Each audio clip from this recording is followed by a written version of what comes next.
Bismillahirrahmanirrahim. Assalamualaikum warahmatullahi wabarakatuh. Alhamdulillahirabbil alamin wassalatu wassalamu ala asyrofil anbiya'i wal mursalin wa ala alihi wa sahbihi ajmain. Puji dan syukur kita panjatkan kehadirat Allah Subhanahu wa taala. Alhamdulillah pada kesempatan malam hari ini kita masih diberikan kesempatan oleh Allah Subhanahu wa taala untuk menjalankan sholat isya dan sholat tarawih, dan alhamdulillah kita juga masih diberikan kesempatan untuk menjalankan ibadah saum di bulan suci Ramadan yang ke-16. Kita berharap mudah-mudahan Allah senantiasa menerima segala ibadah yang kita laksanakan di bulan Ramadan ini, dan semoga kita menjadi orang-orang yang bertakwa. Salawat beserta salam semoga tercurah pada junjungan alam habibana wa nabiyana Muhammad sallallahu alaihi wasallam, para keluarganya, para sahabatnya, para tabi'in. Insyaallah sampai kepada kita semua selaku umatnya yang turut serta di dalam menjalankan syariat ajaran dan syariatnya. Hadirin jemaah salat sunat tarawih yang dirahmati Allah. Pada kesempatan malam hari ini saya diberikan tugas untuk memberikan kultum tentang etika bermedsos. Seperti kita ketahui bahwa di dalam kehidupan kita HP yang namanya HP itu sudah merupakan suatu hal kebutuhan, di mana HP itu kalau dilihat daripada bentuknya kecil, bisa masuk saku. Tetapi kalau misalkan kita nyalakan, kita buka, itu dunia itu ada di sana. Nah, namun di dalam kita menggunakan HP atau aplikasi yang kita gunakan, kita buka di dalam menjelajahi dunia maya ini, kita senantiasa berhati-hati karena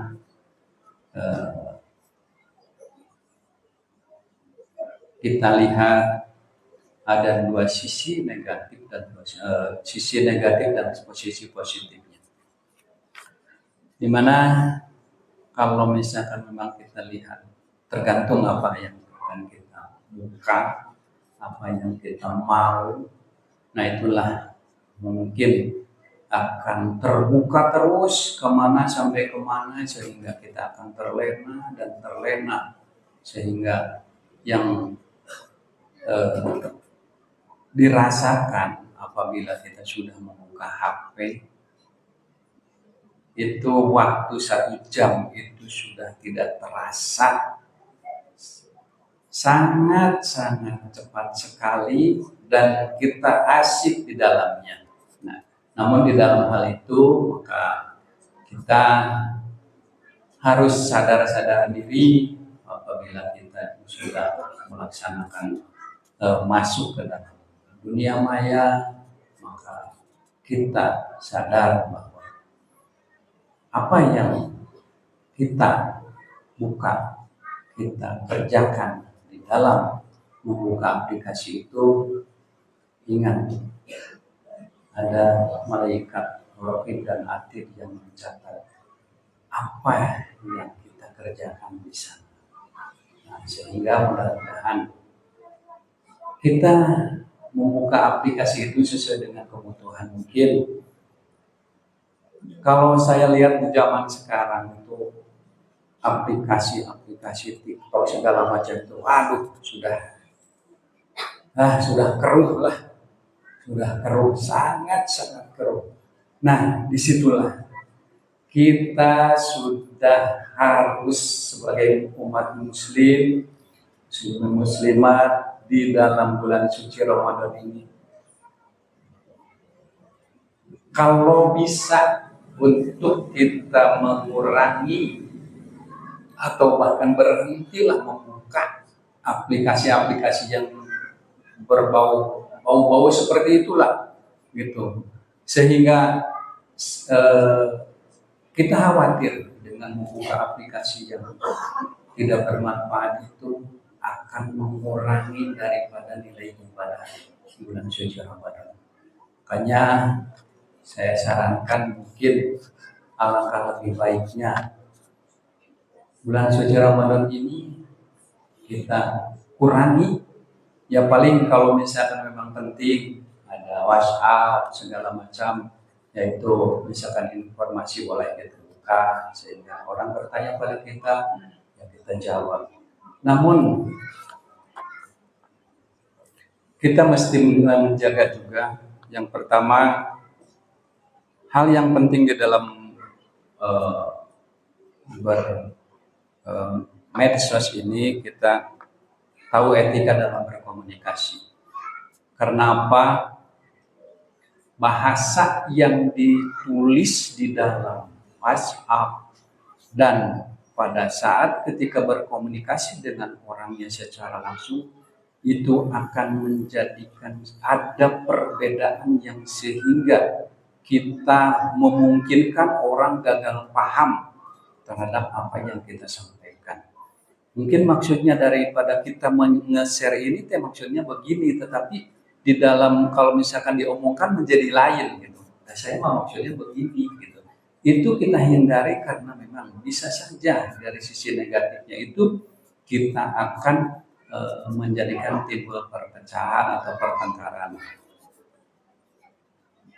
Yang kedua, hindari penyebaran sara, pornografi dan aksi daripada kekerasan.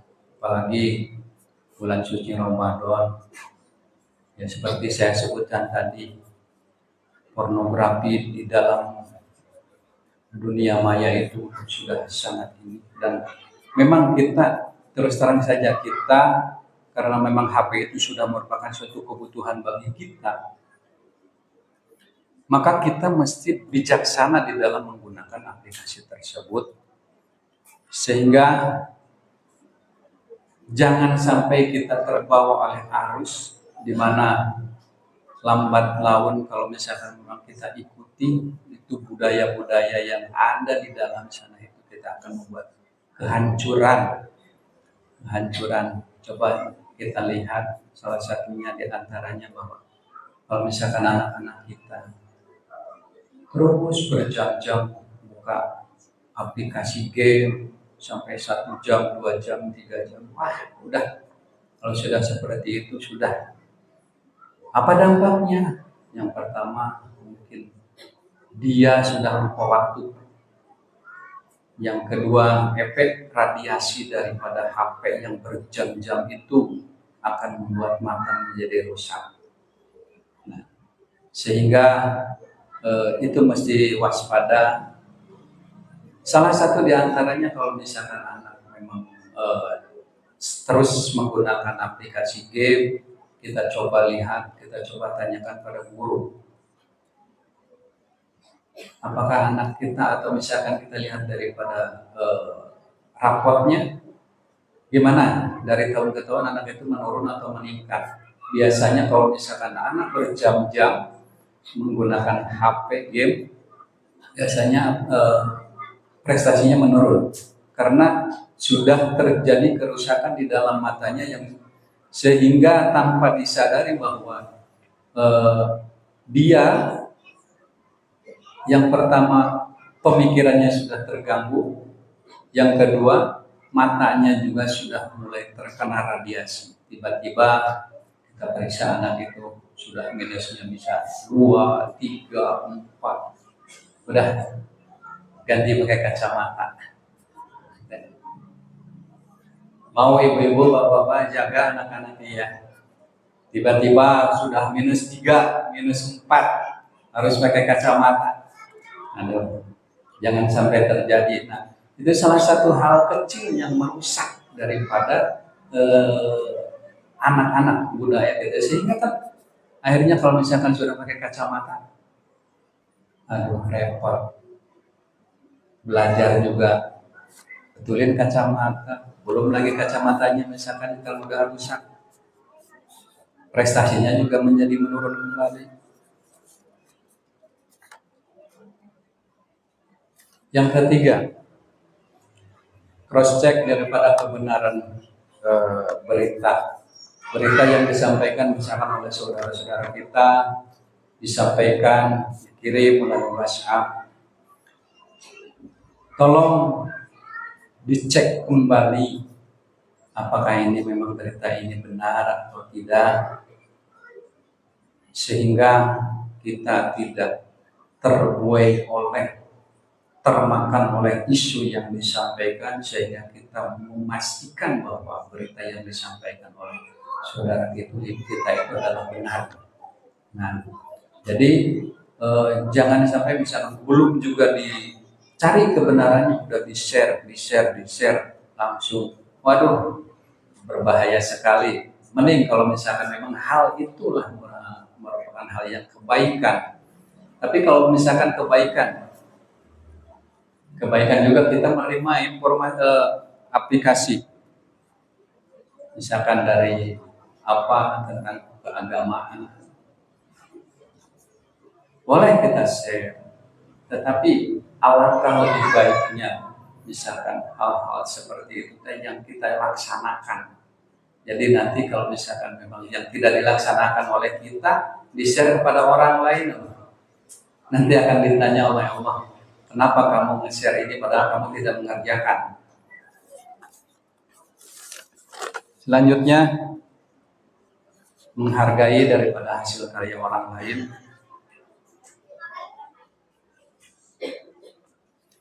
Jadi ada hak cipta yang dilindungi di dalam undang-undang, sehingga kalau misalkan memang kita ngebaca atau apa ya itu akan terkena undang-undang IT, sehingga jangan sampai kita menyebarluaskan informasi yang semestinya tidak disampaikan, tapi kita sampaikan karena memang ya gaya-gayaan lah, ingin dikatakan ini, ingin dikatakan itu. Nah, sehingga akhirnya kita akan terbawa oleh isu yang tidak nyaman, dan akhirnya tiba-tiba hal itu menjadikan suatu permasalahan. Yang terakhir yaitu jangan sampai terlalu mengumbar informasi pribadi kita. Kadang-kadang kita selfie, share ke sana, share ke sini, tidak ada lagi. Pindah tempat selfie, share. Pindah tempat selfie, share. Waduh, hebat ya. Nah, tolong dihindari hal-hal seperti itu. Kalaupun misalkan itu dilakukan, bolehlah disimpan di HP, jangan di-share sebagai apa itu, sebagai tanda kenang-kenangan bahwa kita sudah ada di sana, kita sudah begini gitu ya. Itu jadi tidak boleh selfie, share. Waduh, modern memang seperti itu, tetapi itu tidak baik. Kalau misalkan dulu, misalkan kita lagi makan, foto, share, gitu. Nah, kalau zaman dulu saya ingat dari orang tua bahwa ada istilah Sunda milaraan. Kalau milaraan itu istilahnya kalau misalkan menurut kita mengabibita, misalkan kita foto makanan, share. Nah, apakah memang itu tidak merupakan suatu hal yang bagus atau tidak gitu? Karena apa ya? Kalau misalkan dulu gitu, kalau misalkan kita masak, tetangga kita mendengar atau mengisap baunya saja itu harus dibagi tetangga setempat itu. Nah, apalagi sekarang dipoto, di-share, waduh, tidak bertanggung jawab. Jadi jangan sampai seperti itu. Nah, sehingga kalau misalkan makan ya udah makan, foto, simpan, nggak usah di-share lah. Gitu. Sehingga orang lain tidak merasa merasa gimana, wah, nggak bibitnya. Bapak dan Ibu hadirin rahimahumullah, di dalam dunia maya ini memang kita sangat syarat dengan apa yang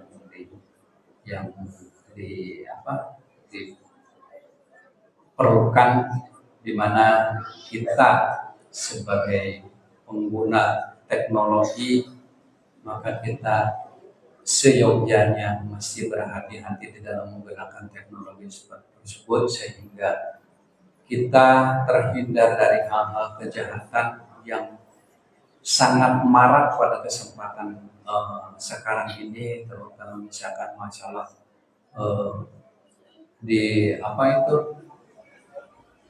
dibajaklah akun-akunnya, dibajak nomornya, dibajak, sehingga sering terjadi permasalahan nomor HP dibajak itu langsung satu grup dikasih informasi, tolong saya diberikan uang, saya sedang dalam keadaan darurat. Teman yang ada pada saat di grup tersebut itu karena memang yang nge-share-nya itu saudara kita, langsung respon tahunya si A 100.000, si B 100.000, si C 100.000. Akhirnya dalam satu waktu sekejap penipu itu sudah mendapatkan beberapa juta daripada hasil membajak nomor HP. Makanya saya ingatkan dan mohon berpesan hati-hati di dalam bermedsos sehingga kita terhindar dari hal-hal yang dapat membahayakan kita dan saudara-saudara kita. Mungkin itu saja yang dapat saya sampaikan. Mohon maaf bila ada kekurangan dan mudah-mudahan berharap ada manfaatnya bagi kita semua. Bila itu baik walidayah. Wassalamualaikum warahmatullahi wabarakatuh.